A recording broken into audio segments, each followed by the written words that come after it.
Ang gusto talaga nila is Martin Romualdez for president para susunod siya kay BBM. Eh, nasa kabinete pa ako noon. So, hindi nila ako maatake ng diretsahan. Ang ginawa nila, nag-People's Initiative sila.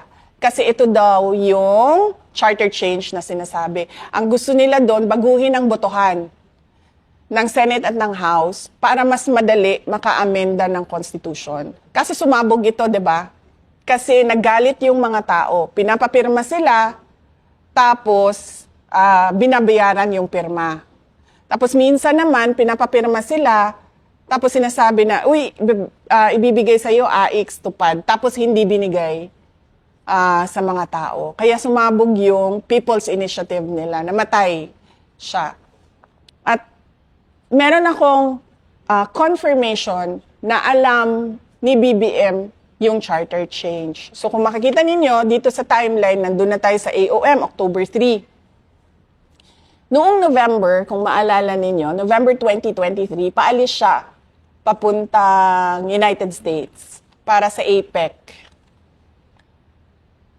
Bago siya umalis, one day before, tinawagan ko si Senator Amy Marcos. Sabi ko sa kanya, samahan mo naman ako kasi kailangan ko kausapin si BBM. Kailangan ko isama si Senator Amy dahil hindi ko kaibigan si BBM. Katrabaho ko lang siya. Presidente lang siya para sa akin. Eh, si Senator Amy, maayos kausap na tao. So, tsaka kapatid niya. So, nandun kami. Kinonfront ako diretso si BBM. Sabi ko sa kanya, bakit merong pagpaplano ng impeachment sa House of Representatives sa akin? Oh, tapos sabi niya, alam niyo si BBM, nag-English yan eh. Sabi niya, oh, that's not true. Ganyan. That's not true, there's nothing like that. Ganyan siya. Tapos, natigil yung denial niya kasi sa sobrang daldal niya, lumabas sa bibig niya na ang prioridad daw is charter change. So, nung narinig ni Senator Amy yung charter change, nag-react siya. Sabi niya, sa dami-dami ng problema ng ating bansa, bakit naging charter change na ang prioridad? Tapos sabi niya, no, this will be for the country because it's all about the economic provisions, ganyan. So sabi ni Senator Amy sa kanya na parang tipong, hindi yan economic provisions eh. Kasi pag binuksan mo yung amendments ng Constitution, bubuksan mo lahat yun. Hindi mo pwedeng sabihin na, ay, ito lang, economic provisions lang. Kasama na doon yung political.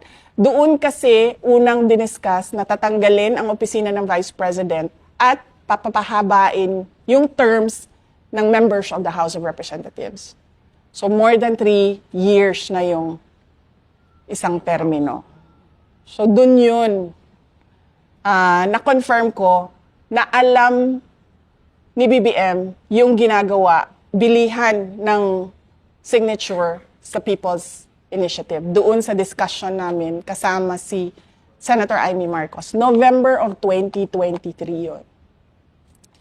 Kung makikita nyo sa pag-alis niya, nandoon ako, bago siya umakyat sa hagdanan, lumapit siya sa akin.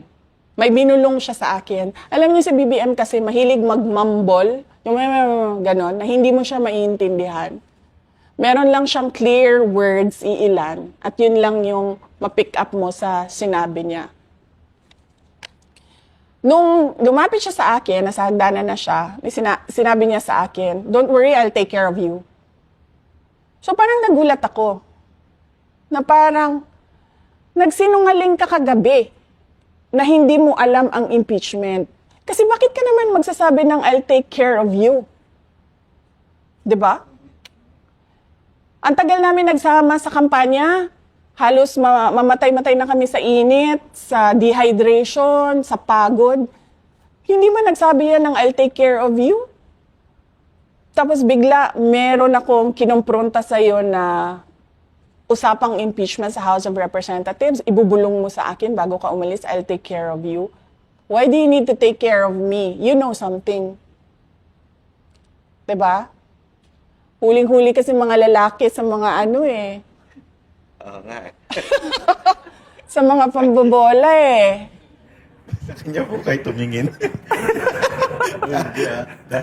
Pero I'll take care of you. Sinabi niya yun.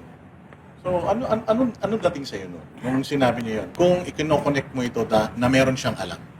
Kasi never siya nagsabi sa akin na I'll take care of you. Never. Simula nung nagkita kami, pinakaunang pagkikita namin, na para mag-discuss ng pagtakbo namin, ng unit team, doon sa kampanya, wala, yan siya sinabi. Hanggang, ano na yon, November 2023 na yon, first time mo magsasabi na I'll take care of you after kita kinonfront na pinagpaplanuhan yung impeachment ko dyan sa loob ng House of Representatives. So do you think na si Romualdez na nagpaplano, then here comes Marcos, sasabihin niya, akong bahala sa'yo, huwag kang mag-alala. Or I will take care of you. Or kasama siya doon sa plano ng impeachment. Kasama siya doon. Kasi, bakit mo naman i-deny tapos sasabihin mo, I'll take care of you? Hindi niya siguro kasi naisip na mahuhuli yung pagsisinungaling niya by his words the next day. I'll take care of you. Don't worry, I'll take care of you. Why should I be worried? 'Di ba? So, ibig sabihin, yung worry na nire-refer niya, yan yung binuksan ko na konfrontasyon. Bakit may impeachment?